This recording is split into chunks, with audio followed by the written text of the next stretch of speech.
Friends, എല്ലാവർക്കും നമ്മുടെ ചാനലിലെ പുതിയൊരു വീഡിയോയിലേക്ക് സ്വാഗതം. ഞാൻ ധന്യ. എനിക്ക് നിങ്ങളുമായി ഷെയർ ചെയ്യണത്, ഇന്നലെ ഞാൻ രാത്രി ഒരു വീഡിയോ ചെയ്തിരുന്നു. അഫാൻ വെറും 23 വയസ്സായ അഫാൻ 6 പേരെ ഇല്ലാതാക്കിയത് കാരണം എന്താണെന്നൊന്നും അറിയണ്ടായിരുന്നില്ല. പക്ഷേ ഇപ്പോൾ ഓരോ ന്യൂസിലും പറയുന്നു ലഹരിയാണ് കാരണം. പിന്നെ പൈസ ചോദിച്ചപ്പോൾ കിട്ടിയില്ല, അപ്പോൾ അതുകൊണ്ട് വൈരാഗ്യത്തിൽ എല്ലാവരെയും കൊന്നതാണെന്നൊക്കെ പറയുന്നുണ്ട്. പക്ഷേ ശരിക്കും സത്യാവസ്ഥ എന്താണെന്നൊന്നും ആർക്കും അറിയില്ല കേട്ടോ. പിന്നെ ഇന്നലെ അഫാൻ ചെയ്ത കാര്യം എന്ന് വെച്ച് കഴിഞ്ഞാൽ 6 മണിക്കൂറിൻ്റെ ഉള്ളിലാണ് ഈ 6 മരണം, 6 ആൾക്കാരെ ഇവൻ വെട്ടിത്താഴ്ത്തി ഇട്ടിരിക്കുന്നത്. അതിൽ ഉമ്മയാണെന്ന് വെച്ചാൽ ക്യാൻസർ രോഗിയാണ്. അപ്പോൾ ആ ഉമ്മ കുറച്ച് ക്രിട്ടിക്കൽ സ്റ്റേജിലാണ്, വെന്റിലേറ്ററിലാണ് കിടക്കുന്നതാണ് അറിയാൻ കഴിഞ്ഞത്. പക്ഷേ ഇതിനൊക്കെ ശരിക്കും ഇവൻ ഇത്ര ധൈര്യം വരണമെങ്കിൽ എന്തെങ്കിലും അവൻ കഴിച്ചിട്ടുണ്ടാവണം എന്ന് തന്നെയാണ് എല്ലാവരും പറയുന്നത്.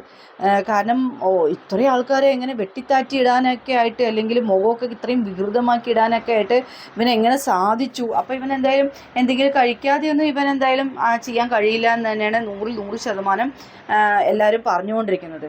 പക്ഷേ ഞാൻ ആലോചിക്കുന്നത് എന്താണെന്ന് വെച്ച് കഴിഞ്ഞാൽ, ഇവൻ 88 വയസ്സായ സ്വന്തം ഉപ്പാൻ്റെ ഉമ്മാനെ ഇങ്ങനെ ഇത്ര വൈരാഗ്യം വരാൻ എന്താണ് കാരണം?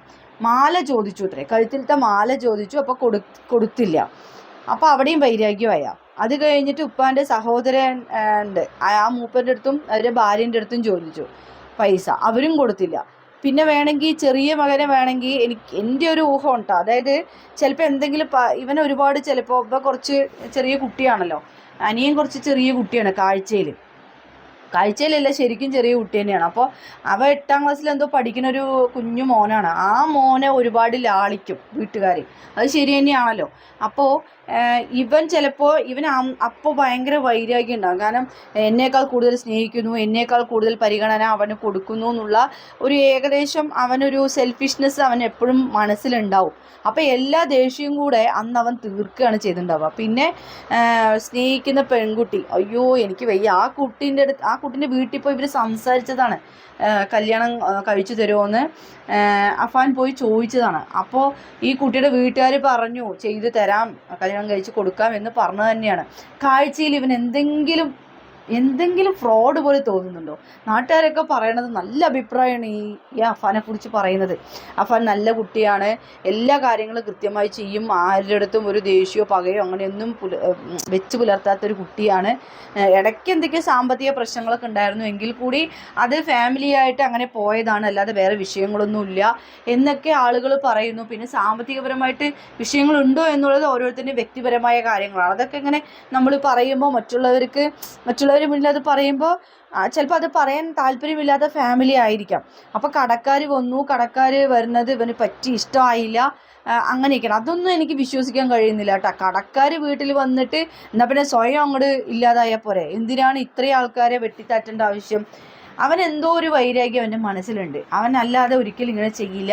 രണ്ടാമത്തെ കാര്യം, അവൻ ലഹരിക്ക് അടിമപ്പെട്ടുകൊണ്ട് തന്നെയാണ് ഇങ്ങനെ ചെയ്തിട്ടുള്ളതെന്നൊരു നിഗമനത്തിലും പോലീസുകാർ എത്തുന്നുണ്ട്. പക്ഷേ ഈ പുണ്യ റമദാൻ മാസം അടുക്കുമ്പോൾ എന്തെല്ലാം കാര്യങ്ങൾ അവർ ചെയ്ത് തീർത്തുണ്ടാവുമല്ലോ. എനിക്കതൊക്കെ ആലോചിക്കുമ്പോഴാണ്, അതായത് റജബ് മാസത്തിലെ ഈ ഒരു കൊല വല്ലാത്തൊരു വേദന തന്നെയാണ്. കാരണം റമദാൻ മാസത്തിനെ വരവേൽക്കാനും അല്ലെങ്കിൽ റമദാൻ നോമ്പ് നോൽക്കാനും ഒക്കെ ആ കുഞ്ഞ് പൈതൽ കാത്തിരിക്കുന്നുണ്ടാവും. കൂട്ടുകാരുടെ അടുത്തൊക്കെ പറഞ്ഞിട്ടുണ്ടാവും, എക്സാമിൻ്റെ സമയമല്ലേ, ഞങ്ങൾക്ക് നോമ്പ് തുടങ്ങാറായി, അങ്ങനത്തെ കൂടെ എന്തെല്ലാം സംസാരിച്ചിട്ടുണ്ടാവും അല്ലേ. പക്ഷേ അഫാൻ എന്തിനാണ് ഇങ്ങനെ ചെയ്തത്? എന്തിനാണ് ദൈവമേ നീ ഇങ്ങനെ ഒരു ബുദ്ധി അവന് കൊടുത്തത് എന്നാണ് ഞാനിപ്പോൾ ചിന്തിക്കുന്നത്. എല്ലാ ഇങ്ങനെയുള്ള തെറ്റുകളിൽ നിന്നും നമ്മുടെ മക്കളെയൊക്കെ കാത്തുരക്ഷിക്കട്ടെ എന്ന് മാത്രം നമുക്ക് പറയാൻ കഴിയുള്ളൂ. മക്കളുടെ സ്വഭാവം എപ്പോൾ ഏത് നിമിഷം എവിടെ വെച്ച് മാറുമെന്നൊന്നും അറിയില്ല. അല്പ ആയുസ്സിൽ പെടഞ്ഞു പോയ ജീവന് വേണ്ടി നമ്മളെല്ലാവരും പ്രാർത്ഥിക്കുക, അവർക്ക് നിത്യശാന്തി കിട്ടട്ടെ എന്ന് നമ്മൾ പ്രാർത്ഥിക്കണം. കാരണം സ്വപ്നങ്ങളൊക്കെ പകുതി വഴിക്ക് നിർത്തിക്കൊണ്ട്, അല്ലെങ്കിൽ ആ സ്വപ്നങ്ങളെ ഒട്ടും പ്രതീക്ഷിക്കാത്തൊരു മരണമാണത്. ആരും ഒന്നും പ്രതീക്ഷിക്കുന്നില്ല. 88 വയസ്സായ ഉമ്മുമ്മ ഒരിക്കലും പ്രതീക്ഷിക്കുന്നില്ല എൻ്റെ മരണം ഇത്ര പെട്ടെന്ന് അടുത്തോ എന്ന് ആ ഉമ്മുമ്മ വിചാരിക്കുന്നില്ല. അതേപോലെ തന്നെ എന്താ പറയുക, അഫാൻ്റെ ഉപ്പാൻ്റെ സഹോദരനും സഹോദരിയും ഭാര്യയും ഭർത്താവും അവർക്ക് കുട്ടികളുണ്ടാവില്ലേ, അവരെ അനാഥരാക്കിയില്ലേ ഇവൻ.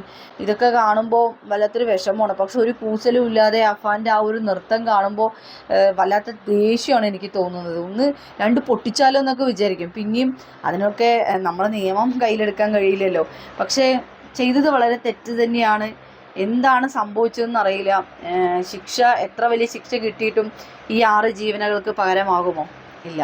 ഇനിയും നമ്മുടെ മക്കളിൽ ഓരോ ആളുകളും എന്താ പറയുക, മുഖം മൂടി വലിച്ചെറിഞ്ഞ് അവർ പുറത്തേക്ക് വരും. ഇതുപോലെ സൈലൻ്റായി നിന്നവരായിരിക്കും വയലൻ്റായി പോവുക. അതുപോലെ കറപറാന്ന് സംസാരിക്കുന്ന ആൾക്കാരെ പേടിക്കേണ്ട ആവശ്യമില്ല. സൈലൻ്റായി നിൽക്കുന്ന ആൾക്കാരെ നമ്മളെപ്പോഴും പേടിക്കണം. കാരണം അവരെന്നാണ് അവരുടെ തനി സ്വരൂപം പുറത്തേക്ക് കൊണ്ടുവരാന്നുള്ളത് ആർക്കും അറിയില്ല.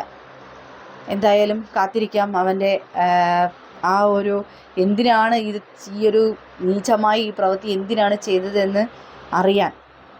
വേറൊന്നും കൊണ്ടല്ല, എന്തിനാണ് ഈ ചെയ്തതെന്ന് ചോദിക്കാമല്ലോ നമുക്ക്, അല്ലേ? ഇഷ്ടം.